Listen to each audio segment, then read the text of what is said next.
اعوذ باللہ من الشیطان الرجیم بسم اللہ الرحمن الرحیم رب اشرح لی صدری ویسر لی امری واحلل عقدۃ من لسانی یفقہوا قولی۔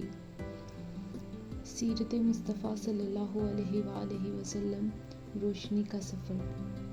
ولادت نبی صلی اللہ علیہ وآلہ وسلم، جب زمین پر رحمت اتری۔ یہ صرف تاریخ نہیں، یہ ایک نور کا تذکرہ ہے، ایسا نور جو صدیوں کے اندھیروں کو مٹا کر انسانیت کو سیدھا راستہ دکھانے آیا۔ یہ ذکر اس ہستی کا جن کے دم سے کائنات بنی۔ یہ سیرت ہے رحمت للعالمین کی۔ وہ مبارک رات عام الفیل کا سال تھا۔ مکہ کی گلیاں ویسے ہی ساکت تھیں جیسے ہر رات، مگر آسمانوں پر ایک غیر معمولی ہلچل تھی۔ فرشتے اتر رہے تھے، نور کی چمک بڑھ رہی تھی، اور پھر ربیع الاول کی 12ویں رات کو حضرت آمنہ رضی اللہ عنہا کی آغوش میں سید المرسلین خاتم النبیین محمد بن عبداللہ صلی اللہ علیہ وآلہ وسلم تشریف لائے۔ پیدائش کے وقت عجیب و غریب واقعات۔ کسریٰ ایران کے بادشاہ کے محل کے 14 کنگرے گر گئے۔ آتش پرستوں کا 1000 سال سے جلتا ہوا آتش کدہ بجھ گیا۔ ساوا جھیل جو ہمیشہ پانی سے بھری رہتی تھی خشک ہو گئی۔ آسمانوں پر ایک نیا نور چمکا، جسے کسی نئی روشنی کا اعلان ہو رہا ہو۔ آپ صلی اللہ علیہ وآلہ وسلم کے والدین و نسب مبارک۔ والد حضرت عبداللہ بن عبد المطلب آپ کی ولادت سے پہلے ہی وفات پا گئے تھے۔ والدہ حضرت آمنہ بنت وہب، مکہ کے معزز قبیلہ بنو زہرہ سے تعلق۔ دادا عبد المطلب، جنہوں نے آپ کا نام محمد رکھا، جس کے معنی ہے جس کی بار بار تعریف کی جائے۔ عرب میں یہ نام بہت نایاب تھا، مگر اللہ تعالیٰ نے آسمان میں پہلے ہی اس نام کو بلند کر رکھا تھا۔ سورۃ وَرَفَعْنَا لَكَ ذِکْرَکَ، ہم نے آپ کا ذکر آپ کے لیے بلند کر دیا۔ یہ صرف ایک بچے کی پیدائش نہ تھی، بلکہ اللہ کی طرف سے بھیجی گئی رحمت تھی۔ یہ وہ لمحہ تھا جب دنیا کو اندھیروں سے نکالنے والا چراغ ہدایت روشن ہوا۔ یہ وہ ہستی تھی جن کے آنے سے زمانہ بھی فخر کرنے لگا۔ بچپن کا زمانہ، نبی رحمت کی ابتدائی زندگی۔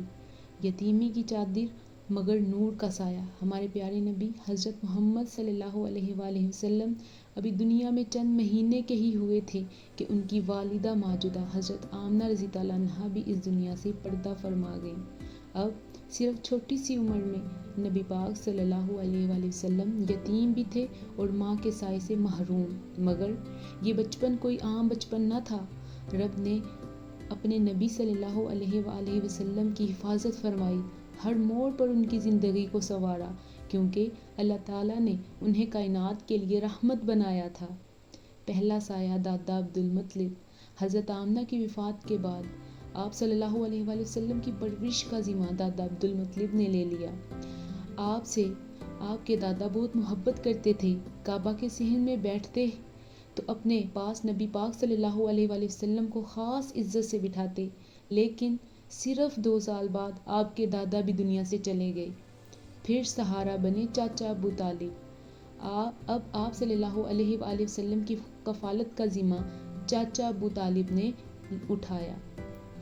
وہ آپ سے بے پناہ محبت کرتے تھے۔ کھانے پینے، سفر و حضر، کاروبار، ہر جگہ آپ صلی اللہ علیہ وآلہ وسلم کو ساتھ رکھتے تھے۔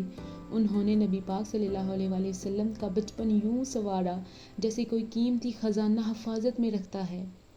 دیہاتی ماحول میں پرورش۔ حضرت حلیمہ سعدیہ نے آپ کی بچپن میں پرورش فرمائی۔ نبی صلی اللہ علیہ وآلہ وسلم کی ابتدائی پرورش مکہ سے باہر دیہات کے صاف ستھرے ماحول میں ہوئی، جہاں آپ کو دی گئی تھی دودھ پلانے والی ماں حضرت حلیمہ سعدیہ۔